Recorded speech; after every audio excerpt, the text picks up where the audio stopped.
Hello everyone, ఇవాల్టి వీడియోలో మనం త్రాగే నీటిలో ఎన్ని రకాలు ఉన్నాయో తెలుసా? బోర్ నీళ్ళు, నల్ల నీళ్ళు, purified water, mineral water, black water, ఒకటి రెండు కాదు, ఇలా చాలా రకాల నీళ్లున్నాయి. అయితే మీరు ఏ వాటర్ తాగుతున్నారు? వాటర్లో pH వాల్యూ ఎంత ఉండాలి అనే విషయాల గురించి ఈ వీడియోలో తెలుసుకుందాం.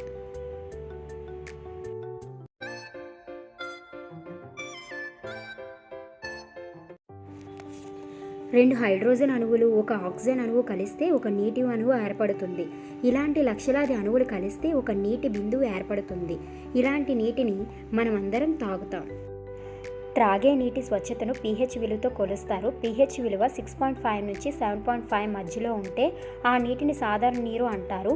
ఇలాంటి నీటిని మనం త్రాగవచ్చు. నదులు, చెరువులు, బావులు, బోర్లు నుండి వచ్చేవి సాధారణ నీరు. ఈ నీటిని నిరభ్యంతరంగా తాగవచ్చు. అయితే వీటి నుంచి వచ్చే నీరు కలుషితం కాలేదని నిర్ధారించుకోవాలి. నదులు, చెరువుల నీటిని క్లోరినేషన్, ఓజోనేషన్ చేసి త్రాగే నీటిగా మార్చిన తర్వాత ప్రభుత్వాలు కొళాయిల ద్వారా ప్రజలకు సరఫరా చేస్తున్నాయి. ఇలా ఇంటింటికి సరఫరా అయిన నీటిని కొంతమంది రివర్స్ ఆస్మోసిస్ యంత్రాల్లో ఫిల్టర్ చేస్తారు. ఇలా నీటిని ఆర్ఓ చేయడం ద్వారా అందులో మలినాలు పూర్తి స్థాయిలో తొలగిపోయి మరింత స్వచ్ఛమైన నీరుగా తయారవుతుంది. వీటిని ఆర్ఓ వాటర్ అంటారు. ప్యూరిఫైడ్ వాటర్ అని కూడా అంటారు. ప్యూరిఫైడ్ వాటర్ను మరిగించి ఆవిరి రూపంలో నీటిని సేకరిస్తారు. ఇలా చేసే పద్ధతిలో లవణాలు, ఖనిజాలు, కర్బన పదార్థాలు ఏవీ ఉండవు. ఈ నీటినే డిస్టిల్డ్ వాటర్ అని పిలుస్తారు. ఈ డిస్టిల్డ్ వాటర్ తాగడం వల్ల దాహం తీరుతుంది కానీ శరీరానికి ఎలాంటి మినరల్స్ అందవు. ఈ డిస్టిల్డ్ వాటర్ను ల్యాబొరేటరీస్, ఇండస్ట్రీస్లో, మిషన్స్, బ్యాటరీస్లో వాడతారు. నీటిలో మినరల్స్ ఉంటేనే దానివల్ల శరీరానికి ఉపయోగం. నదుల్లో, చెరువులు, బావులు, బోర్లలో లభించే నీటిలో సోడియం, పొటాషియం, కాల్షియం, మెగ్నీషియం వంటి మినరల్స్ ఉంటాయి.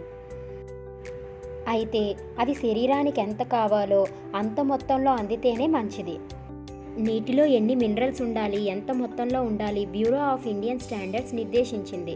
ప్యాకేజ్డ్ వాటర్ కొనే ముందు ఆ బాటిల్ BIS నుంచి అనుమతి పొందిందా లేదా చూసిన తర్వాతనే కొనుగోలు చేయాలి. బ్లాక్ వాటర్ లేదా ఆల్కలీన్ వాటర్ను క్రికెటర్లు, సెలబ్రిటీలు వాడడం మనకు తెలిసిందే. సాధారణ నీటిలో pH వాల్యూ 7 వరకు ఉంటుంది. బ్లాక్ వాటర్లో pH 8 నుంచి 9 వరకు ఉంటుంది. బ్లాక్ వాటర్ను శారీరక శ్రమ ఉన్నవాళ్ళు మాత్రమే త్రాగాలి. ఎలాంటి శారీరక శ్రమ లేని వాళ్ళు త్రాగితే ఆరోగ్య సమస్యలు వస్తాయి. ఇది ఇవాల్టి video. If you like my videos, please subscribe. Thanks for watching.